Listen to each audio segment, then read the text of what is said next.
In this video, I'm going to teach you how to naturally introduce others in English.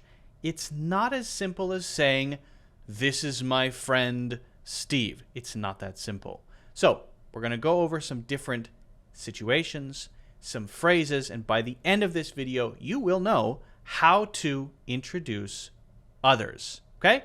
If you haven't already done so, please feel free to hit the like button and subscribe. And now let's get into the video.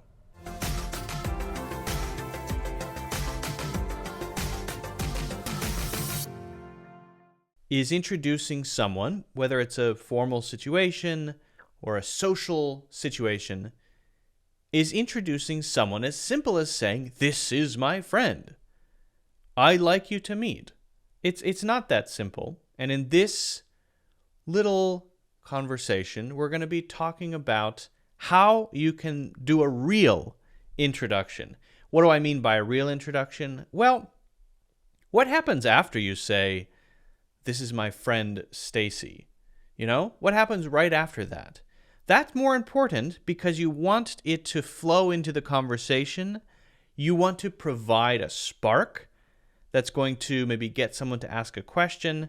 You've made an introduction so that these two people can now, learn more about each other, hopefully get to know each other a little bit, right? Or at least have that opportunity. So if you just say the basic phrases that you hear, "I'd like you to meet." I'd like you to meet my friend, Jan. Or a question, "Have you met? Have you met Alex? Have you met Alex?" Or the classic, "This is, hey everyone," it could be one person, could be a whole group. "Hey everyone, this is my old roommate from college, Dan." I had to come up with a name, so normally I wouldn't be so uncertain sounding. I didn't have a name at the top of my head, my brain when I was doing that group introduction. So yeah, that's about it. "I'd like you to meet," "Have you met?" as a question, and "This is." All right. So that's great. That's easy. That's straightforward. But does that work if we just do that? No. The answer is no. So now let's get into how we can add, let's say, details, right? And how we can make the introduction a little bit more interesting, how we could add some more, let's say, meat to it, so that when we introduce this person, other people have a thing to engage them with or on or about, right? So we provide a bit of context. Now, I did say, "This is my old college roommate." What name did I say? Was that Ted? I already forget. I have memory problems. What is going on with me? Whatever name I made up there, right? So, okay, there's a roommate thing, but I want to provide a little bit more. So let's start with a professional context. Okay, so let's say we're in a professional sort of scenario, a mixer, a meeting, a conference, or something where people are meeting each other and I'm introducing someone. Great. "This is my colleague, Emma." So I walk up to two people and I know that there is a connection, but the other people don't know that there is. So think about that. When you're making an introduction, your role is to say out loud the context or connection that is relevant to everyone involved in order to lubricate the situation socially. And that's your job, to say that out loud, because you're the one who knows what the connection might be. Okay, so this is my colleague, Emma. She's a designer. Or I could say she's the designer who created that logo for the hiking brand I'd been telling you about. So maybe I know that we were talking about a logo design or whatever, and I mention one, and then I later introduce the person who designed that logo because that's the thing I mentioned before. So there's a link there. There's a connection there. They know what I'm talking about. They know about this logo for this hiking brand. And so when they are introduced to Emma, they might have a couple of questions. "Oh, oh, that I really like and they can make a comment there. I really like the style, or maybe they can ask a question.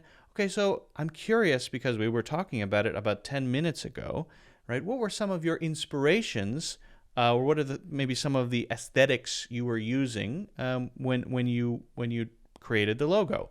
Maybe whatever. They can start now talking about it. There's a bit more context, okay? So when you're in a professional situation, actually there are more opportunities because there are so many of these little links, these things that are relevant to everyone involved, and all we have to do is kind of point those things out in the introduction. What about a personal context, not a professional one? Okay, so I just want to introduce my friend, right? And again, what I want to do is I want to identify something that I know everybody has in common. So I want to introduce my friend Lisa to my other friend who is an avid outdoorsman or outdoors person or hiker. They like to go, on long hikes. And I know this, and I also know that Lisa is a big-time hiker. And I'll use that phrase, big-time hiker. Have you met my friend Lisa? Now, often I know that this person or these people have not, but it can be a good way to introduce, right? Sometimes they will say, oh, yes, we talked 10 minutes ago. Oh, great. I'm glad you guys have been introduced. And then I might just sort of sneak away. But in most cases, I'm doing the introduction because I'm pretty sure they don't know each other, okay? So have you met my friend Lisa? She's also a big-time hiker. So, again, I know that the people I'm introducing Lisa to are outdoorsy types. And so, okay, there's a hook, there's a context, there's a thing that they can now talk about. You've probably been to every trail in the state at this point, right, Lisa? So I might then ask Lisa a question so that Lisa starts talking. So this is a step further. Before I introduce the context of the logo design as a way to get the people I have introduced Emma to ask a question or make a comment. And now I'm asking the question to get Lisa to talk so that the conversation could get going even more naturally. Now, I might do the same thing with the people I introduced Lisa to. So I could say, you've probably been to every trail in the state, haven't you, Lisa? She would say, yes, I've been to most of them except for some of the big ones upstate, which I'm really hoping to check out. Or I might make a similar comment or ask a similar question to someone, one of the people or the person that I introduced her to, and it can go either way there. But again, the key is to give the context out loud so that there's something to grab onto. Okay, let's do another example. Frank, so here's Frank over there. I'd like you to meet my brother, Alex. And Alex, this is my cheese dealer, Frank. Remember that Gouda? Right? Maybe I know that Frank and my brother have a cheese thing in common, right? So I say, Frank, I'd like you to meet my brother. I know they haven't been introduced. My brother's name is Alex. Alex, this is my cheese dealer, Frank. Now that's weird, right? It's a strange thing to say, but okay, maybe it's true, right? Maybe this is the person I buy exotic cheeses from, right? Then I call to mind something that I want someone to remember. Remember that Gouda? It's a type of cheese. And then if that memory comes up, now we can start talking about it. Now there's a connection. Oh yeah, that made the party that we had 2 years ago, that absolutely made the party. He is the one who provided that, and now we can start talking about exotic cheeses or whatever. I mean, you can make it about anything. I'm using a silly example there, but you can really make your conversation starter about almost anything as long as it is relevant and appropriate to the situation, okay?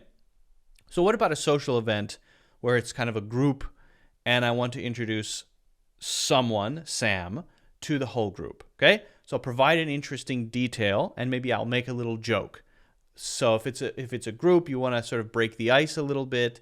you want to make it kind of a fun atmosphere, you might say something that's maybe not hilarious, but a little comment or a little joke. Everyone, so Sam arrives at this event or party or group or whatever, and I say, everyone, this is Sam. And people may or may not say, hi, Sam. Maybe they will, maybe they won't. She's here from Alaska.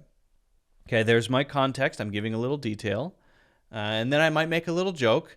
And I think this might be her first time interacting with other humans. So please don't startle her. Now, is that hilarious? No, but it's a stupid joke that you might make in the moment to just lighten the mood a little bit and to say, oh, well, Alaska is a big place. There aren't a lot of people. So it's a joke that there aren't a lot of people in Alaska. Again, not that funny. What about introducing the roommate? This is my college roommate, Simon.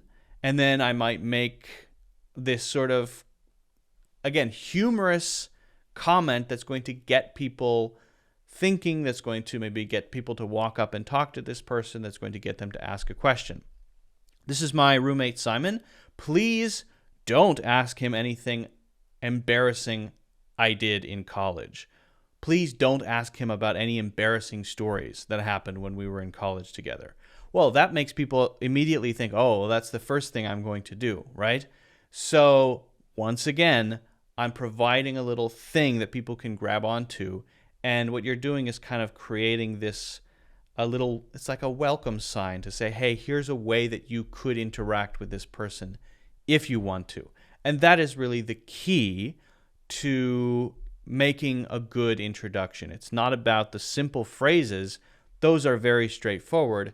It's about adding the context that's going to allow the conversation to naturally sort of flow and allow people to interact with each other, okay?